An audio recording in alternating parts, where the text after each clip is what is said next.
Hello, my Bill 5000 Nation. How is everyone doing today? All right. We are here. We are back. We are ready. We have another Mr. Ballin video today. This one is titled, What They Find in the Barn is Nightmare Fuel. I'm not even going to try to pronounce that, but Hinterkaifeck murders. Let's get started.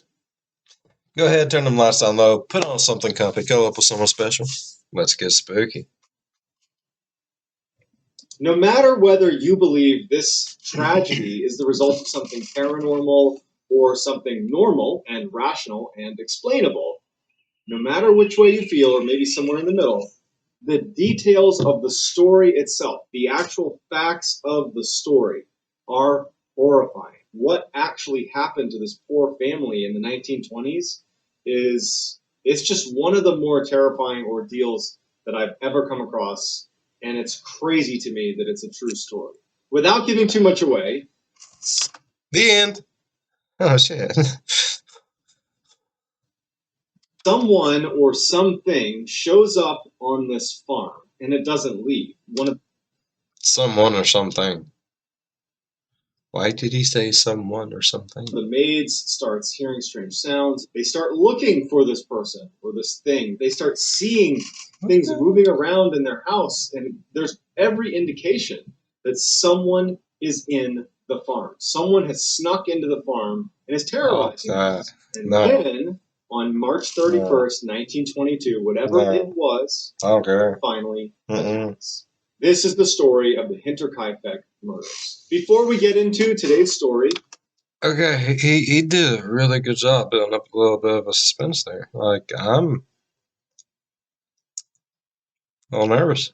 If you're a fan of the dark, strange, and mysterious delivered in story format, well then my channel is the one for you. That is literally all I do on this channel, and I upload 3 to 4 times every week. So if that is of interest to you, I would ask you to gently 360 no-scope the like button, subscribe, and turn on all post notifications so you don't miss any of my weekly uploads. All right, let's dive in. Back in the 1920s, there was a farmstead called Hinterkaifeck Farm that was located in southern Germany in a very rural, isolated, heavily forested area. So the occupants of the farm were the live-in maid and the Gruber family. The Gruber family was Andreas, his wife Azelia, their daughter Victoria, and Victoria's 2 children, Joseph and Azelia as well. And everything was going fine for the Gruber family and for their farm until the winter of 1921, when some very strange things started happening on their property. The first one to notice strange things happening around their property was their live-in maid. She spent the majority of her time in the main house, and she was... It is the start to every spooky story, though. Am I wrong? Like, the maid sees something move out the corner of her eye. The next thing you know, like, everyone's being flung around by their heads and... alone a lot of the time. And she started to notice when she was alone that she would hear tapping, what sounded like in the walls, not someone in a... Is it one of those old houses where, like, you can travel throughout, like, every part of the house, it's just through the walls?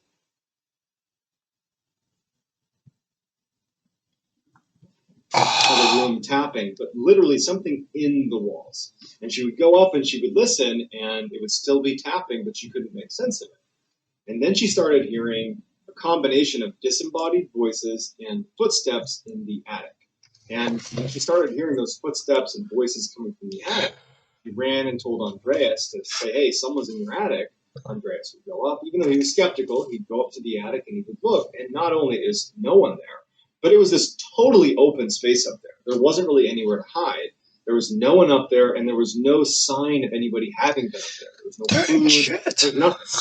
And the son of a bitch. All the way up here. Ain't shit. Huh.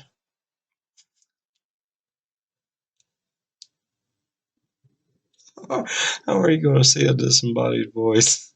So over the course of several weeks, Oh the god. live-in maid kept saying that at night she'd be laying in bed and she would hear footsteps and voices from the attic. She'd hear tapping in the walls. She Fuck would that. tell Andreas, and then No. Andreas would be frustrated with her. Like that. Okay, but seriously, has anyone gone up there or in the basement or anywhere like during the day and like full on investigated to see if there's a way to get in through the house? Because that's how a lot of the older houses was back in the day. You had a way to get from point A to point B without anyone seeing you. It was cool. I mean, how is she supposed to play hide and seek? Because he didn't really believe her, and he was charging up into the attic, and nothing would be there. And so she was just not having it. She'd been working with this family for a long time. She did not feel convinced that no one was there. She really thought this place was haunted. And so she ultimately tells the Gruber family, like, I'm sorry, but I can't stay here another night. Whenever I'm here, I feel like I'm being watched. And at night, I can't sleep because of the footsteps in the attic and these voices. I know you've checked, but I can't be here anymore. And so she quit. Deuces, bro. And it really catches the Gruber family by surprise because they rely on her help. And so they're kind of thrown for a loop because they No, she's not. She said no. Okay, but I mean, can you blame her? Okay, it's going to be one of two things: either she's right and the place is haunted, or she's wrong and everyone thinks she's just batshit crazy. Just leave. Just bow and walk away. Be done. replace her. And so she leaves, and now they need to go find a replacement. Over the following 6 months, they would not find a replacement, and it would create an increased workload for basically everybody on the farm, which led to a higher stress level. Everybody's kind of on edge. You know, the departure of the live-in maid was a really big deal. And so you got to put that in perspective as you hear what happens over the next 6 months. At first, after the live-in maid had left, no one reported hearing any strange sounds around the house. You know, they were so busy that they didn't even have time to consider if there was any sounds in the house that they didn't recognize. But eventually, Andreas would later admit that he started hearing the tapping sounds and the footsteps in the attic and the disembodied voices, and no one's there. And so now he's becoming paranoid, and he shared his paranoia with the rest of the family, who's now also hearing these sounds and these disembodied voices and the footsteps, and despite checking and now searching the whole property. Like they've begun to like actually do a full-blown investigation. Everyone's just stressed. They don't know what it's coming from. They're mad at each other for like becoming paranoid. And so they just continue on. How dare you think our house is haunted, you son of a bitch? You think it too. I learned that from you. How? How does...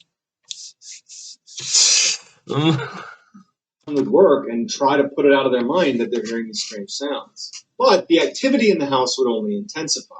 What was initially just strange tapping sounds and what they thought were disembodied voices turned into things going missing around the house. Most notably, a set of their house keys went missing.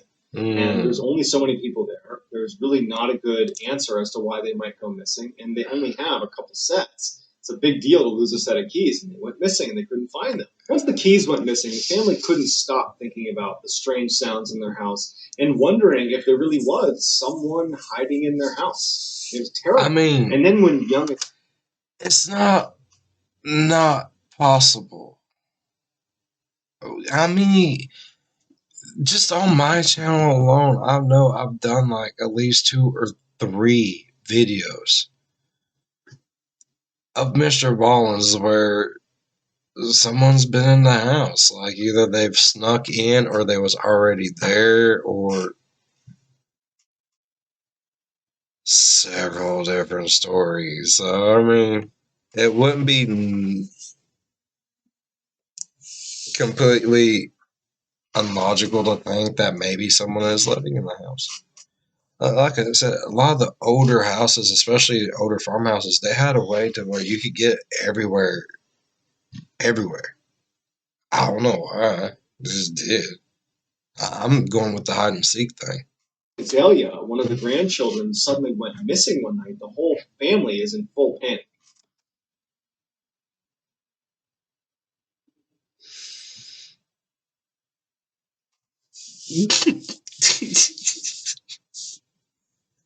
And then one whole child just comes up missing, and now the whole family's just in full, oh no, fuck mode.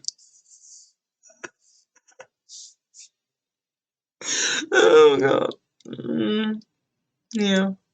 They go out looking everywhere for her. They're yelling in the forest. They can't find her. And then finally they find her, and she has no idea how she got out, where she went, and what even happened. She just was like, I don't know why I'm here. I don't know how I got out. She was exhausted. She was confused. They brought her back to the house, and they're trying to get her to explain why you were doing that. She can't. They go back inside, and sitting on the table is a newspaper that Andreas didn't subscribe to. No one in the family had brought. No one even in the area, it would turn out, subscribed to this particular kind of obscure newspaper. It's just sitting in their house. A couple days after that, they noticed that someone had clearly tried to break into their tool shed, which had loads of tools in there, very expensive. There was a lock on the outside, and there was very deep gashes into the metal. It looked like someone had been, hacking away at the lock to try to break it open.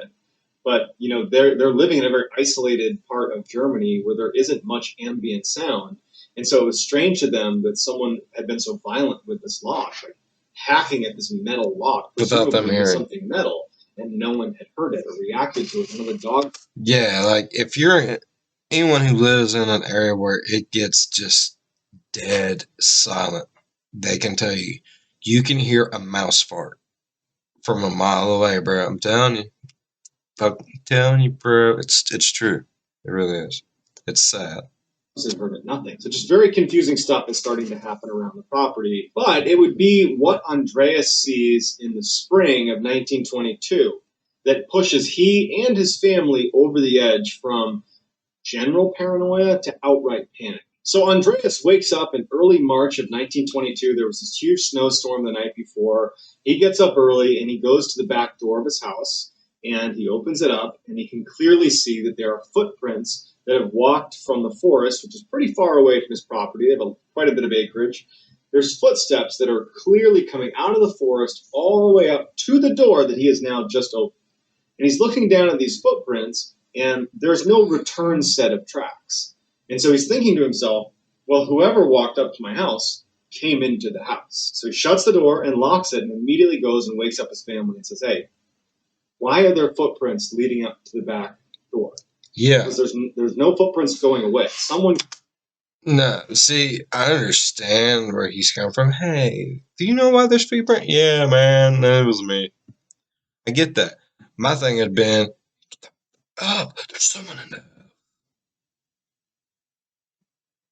I want to even ask questions.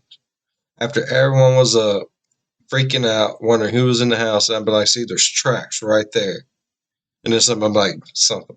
Those are mine. Those are mine. And it's like, oh, we can go back to bed. Came to the back door and apparently came inside. That's what you do. His wife, his daughter, the grandkids, no one has a clue. The maid, nobody knows. They said, hey, we've been asleep. You got a new maid? No idea. So now Andreas, he's obviously thinking about the strangeness that's happened in his house over the past couple of months.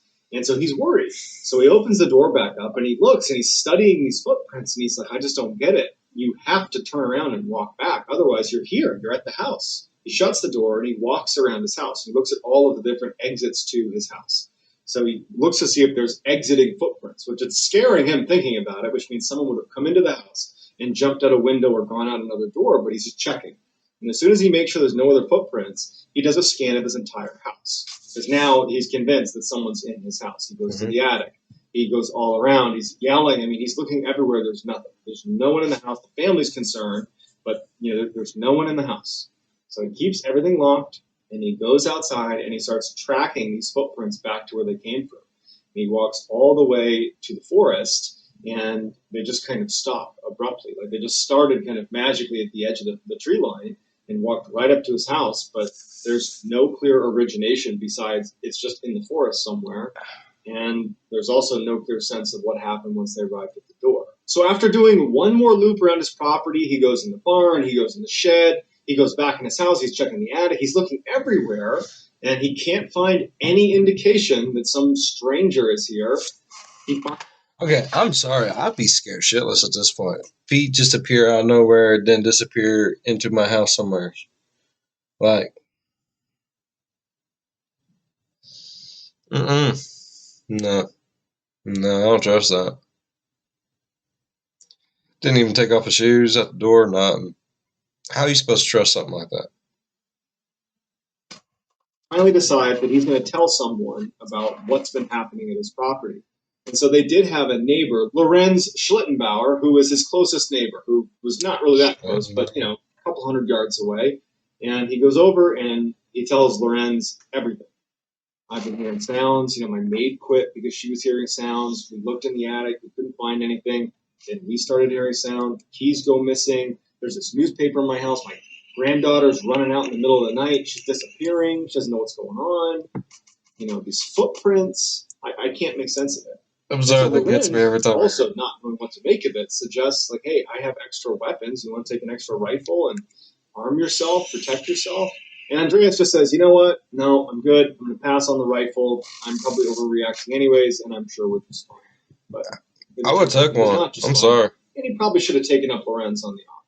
So just a couple of days after speaking with his neighbor about the weirdness happening on his property, the Gruber family got a little bit of good news, which was they finally were able to locate another maid, a live-in maid, to come stay with them to replace the one who had left because she believed the place was haunted. And so a few weeks later, on March 31st, 1922, this new maid shows up to Hinterkaifeck. But unfortunately, this would also be the same date a horrible tragedy unfolds at the Hinterkaifeck farm. Over the course of 24 hours, someone or something was in the barn on Hinterkaifeck and was able to silently lure in members of the Gruber family one by one.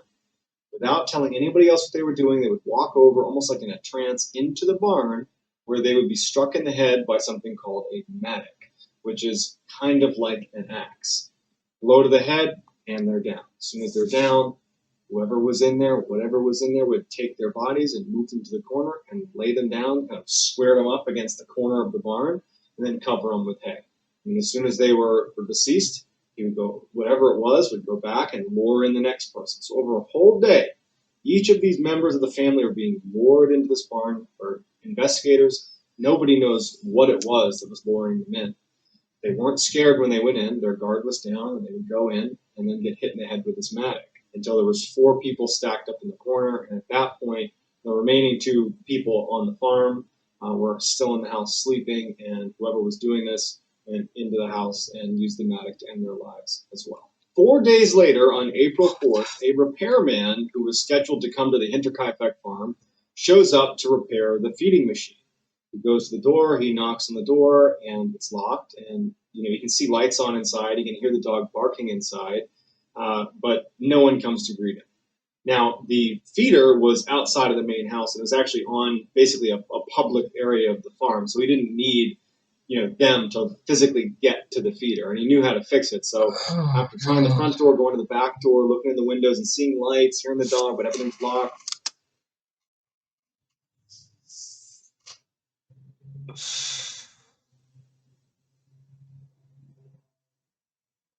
Okay, I know I was really quiet on that, but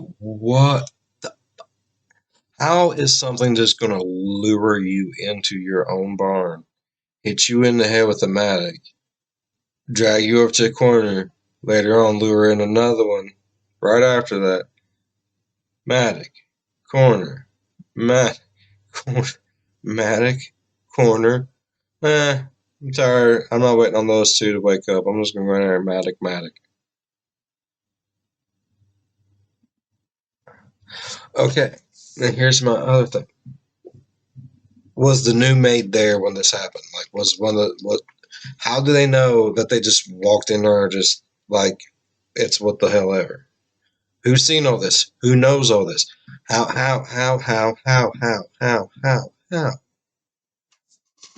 He just said, you know what, I'm just gonna do the job. So he goes into the area where the feeder is. He does the repair, and as he's leaving, he notices that the dog that was barking, that was inside the house, is now outside the house, tied up. And so he goes over to that section of the house, thinking, oh well, now I'll knock on the door. Someone's sure to see me. And again, no one comes to the door, and the back door, that clearly must have just been opened to let the dog out, is locked again. And so he's like, man, that's odd. And so instead of just leaving, he finishes the job with the feeder. And he goes, Why would you take the dog from inside, tied up outside, then go back inside? Who is doing this? Did they find? Oh my God! I don't like this story no more. It's gonna give me a brain part the size of New Mexico. Okay, so where are we now? We are at a point in this story where everyone's lost their damn mind. They've all walked into a barn, been cracked in the head with a mattock.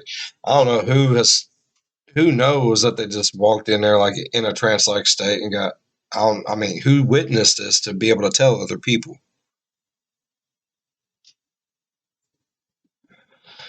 That's question one. Question two is, how is a ghost going to carry a mattock from the barn to the freaking main house just to kill two more people? Just be like, got tired waiting you all to wake up.